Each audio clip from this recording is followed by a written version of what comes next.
We're going to do probably 2 poems tonight, and they're both by a man named Zen Master Bon Soeng, whose picture, if you look straight back, looking in that direction, it's on the right side.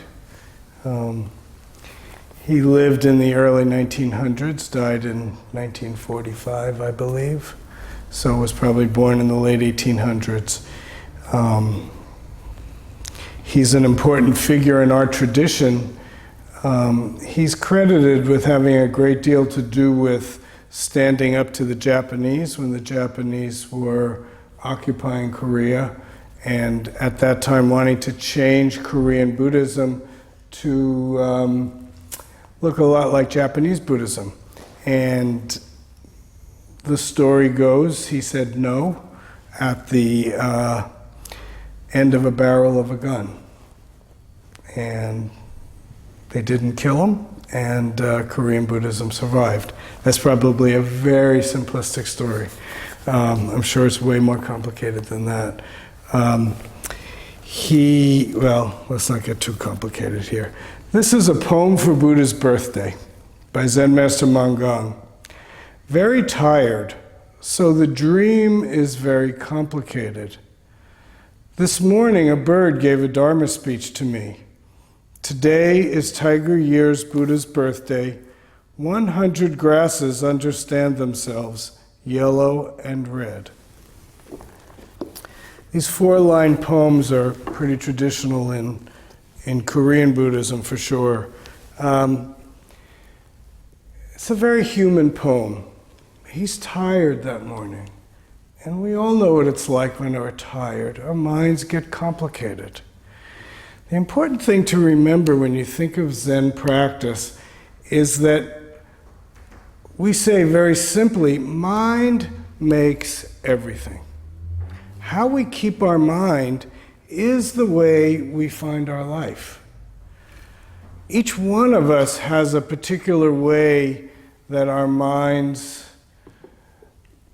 are conditioned. And out of those conditions, we have a worldview. That's human. That's not really bad or good. The problem is we believe that conditioning to be true, and then we skew our lives in the direction of that conditioning. And in a very simplistic kind of way, we can say that Zen practice is about deconditioning our mind. Or maybe we could say, allowing our minds to become more flexible and present and alert and connected with the actual circumstances of this moment. Because if our mind is conditioned and fixed, then we see everything through that fixed lens. Just imagine a day, in this poem he's tired, but imagine perhaps a day where maybe you had a fight with someone close to you and you're angry. And that anger is permeating your viewpoint. And then you get in your car and you start driving, and that damn person in front of you is driving too slowly. So you get angry. And everything is seen through the lens of that anger. And you start behaving out of that anger in many ways where it's not appropriate. Your behavior isn't really matching the present day circumstance. It's really matching the conditioning of your mind from something else. So one of the ways we talk about our Zen practice is to return to 0 point. To hit the clear button on the calculator. As I was using the example of anger, if you're angry and you just carry that anger, then your behavior just mimics that anger. If you can hit the clear button of your own mind and somehow get out from behind that anger, then it's more possible to freshly connect and relate to the situation we're in. So he says, very tired, so the dream is very complicated. In the last couple of days, I can really relate to that. My mind is tired. I did a retreat in Cambridge over the last weekend, and it was a very large retreat, and I was meeting with people all day long. I wasn't sleeping well. It was just a difficult effort. It was a very satisfying effort and quite a good retreat, but it took a lot of my energy.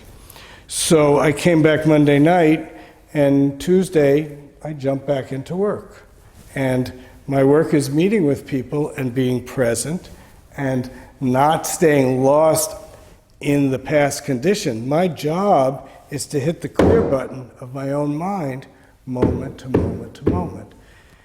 And we all know what it's like to have to push ourselves beyond where we feel we can go. And yet, there are times we have to do that. So in this poem, he says he's very tired. His mind was complicated. This morning, a bird gave a Dharma speech to me. Really what he's saying is in the midst of his tiredness, he heard the chirping of the bird. Chirp, chirp. That was the Dharma speech. That reminded him to hit that clear button.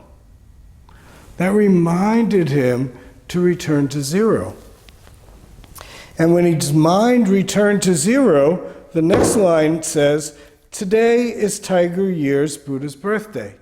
That's what was happening that day.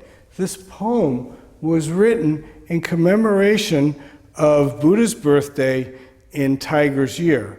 You know, in the Chinese zodiac, each year has an animal. So that was the particularity of that particular day. He might have been able, if I were writing this poem, I might have written, "This evening on my walk, a bird gave a Dharma speech to me. Today, right now, I'm giving the Dharma talk." That's the same as today is Tiger's birthday. Tiger's Year's Buddha's birthday. It just describes very simply what's happening right now.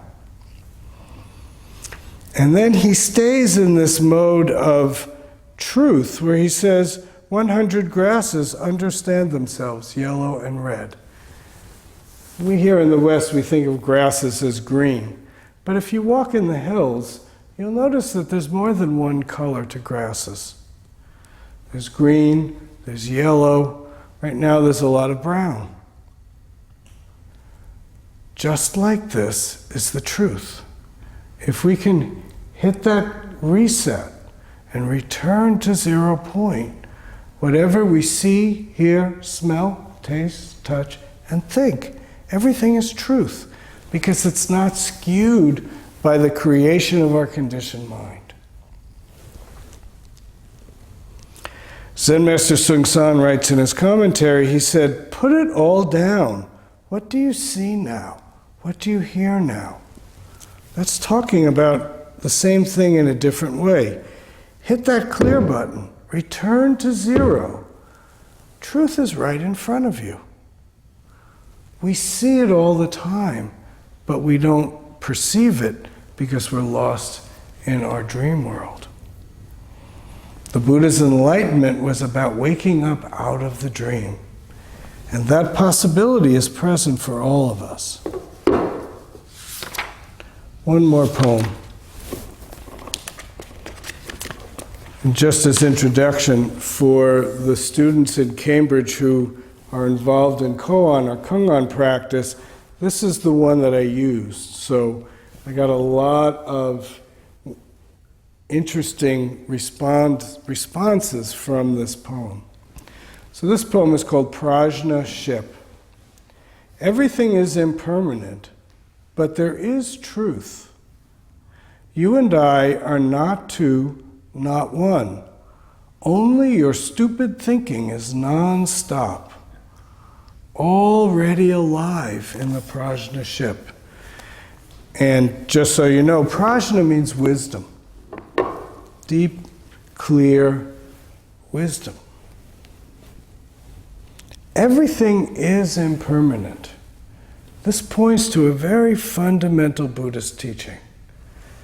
In the Buddha's enlightenment, one of the things that he discovered was impermanence. And in very traditional Theravadan Buddhism, insight into impermanence is a fundamental perception which we use to shake us out of our conditioned mind.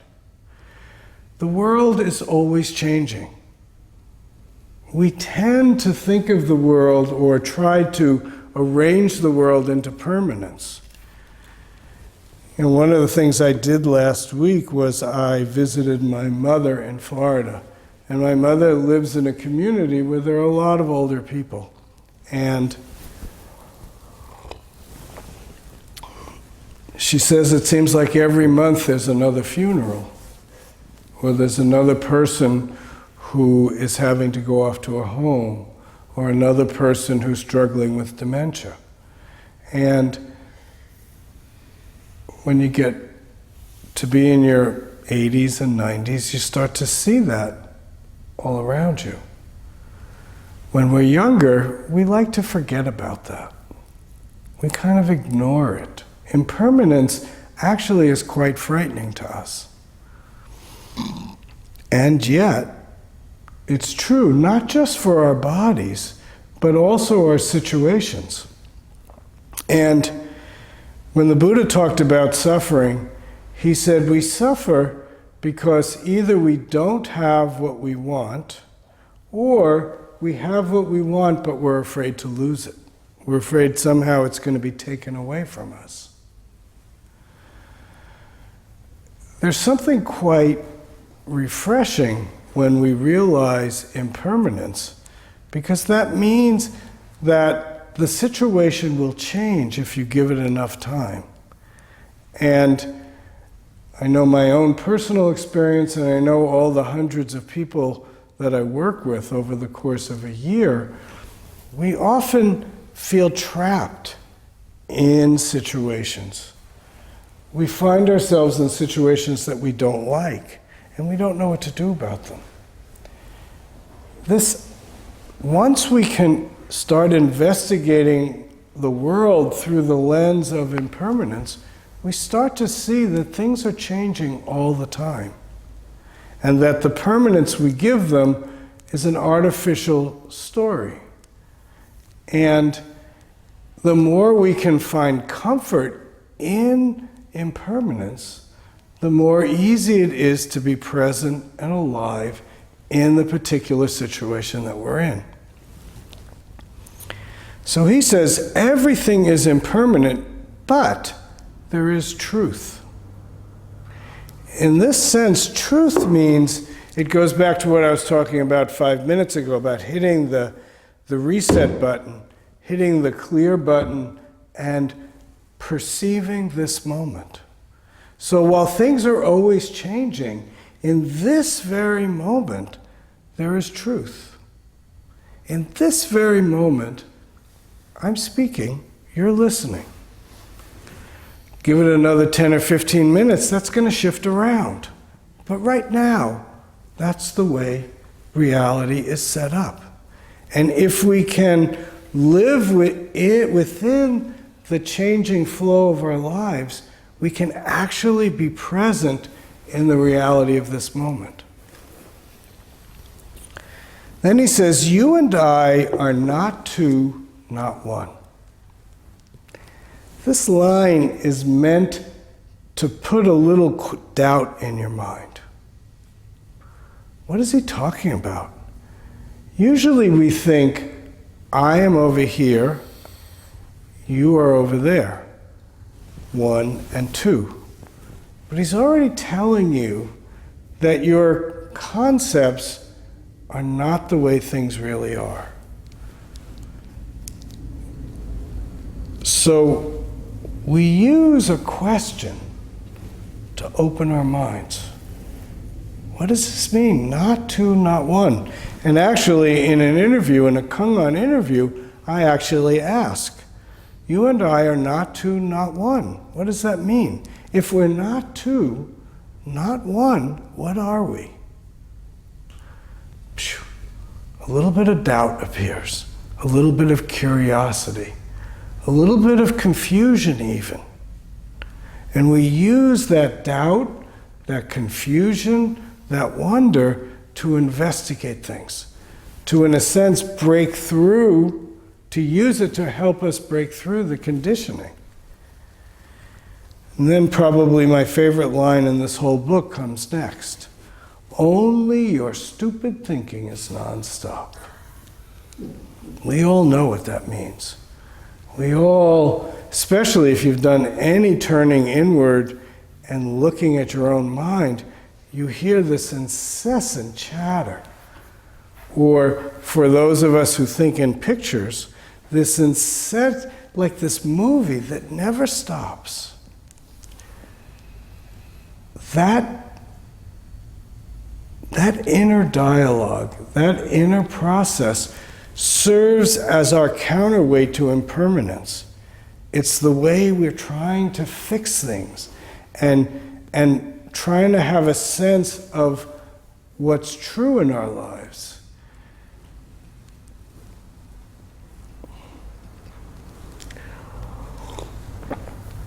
In my work with people, both as a Zen teacher and as a psychotherapist, I can hear the way that inner chatter creates a belief system and how that belief system traps us in our own suffering.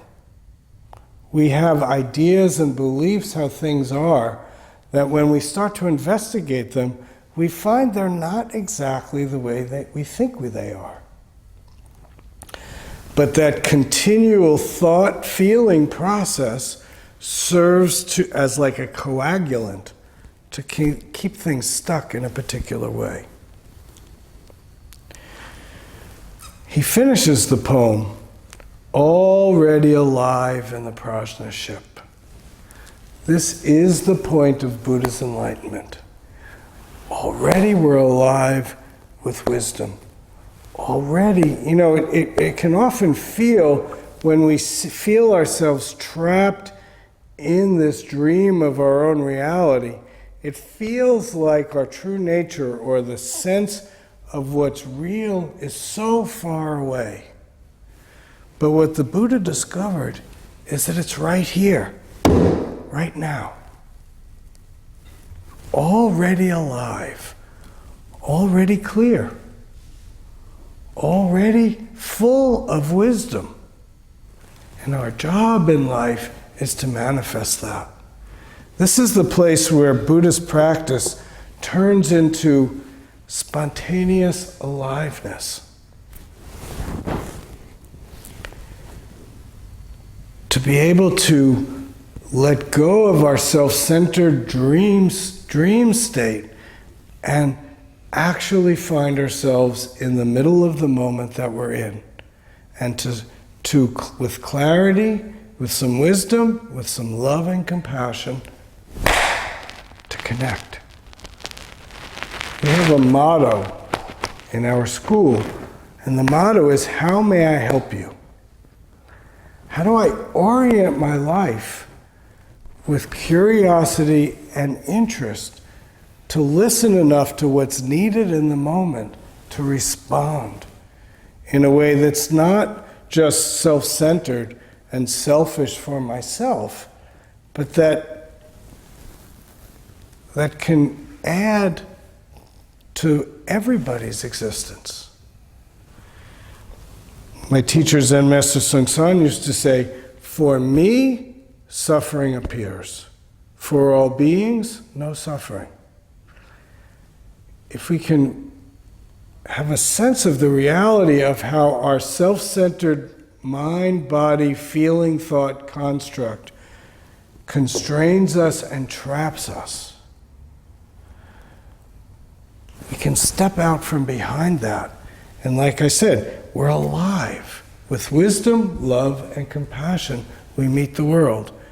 Wisdom, love, and compassion breeds wisdom, love, and compassion. Self-centeredness and selfishness breeds self-centeredness and selfishness. It's actually quite simple. So,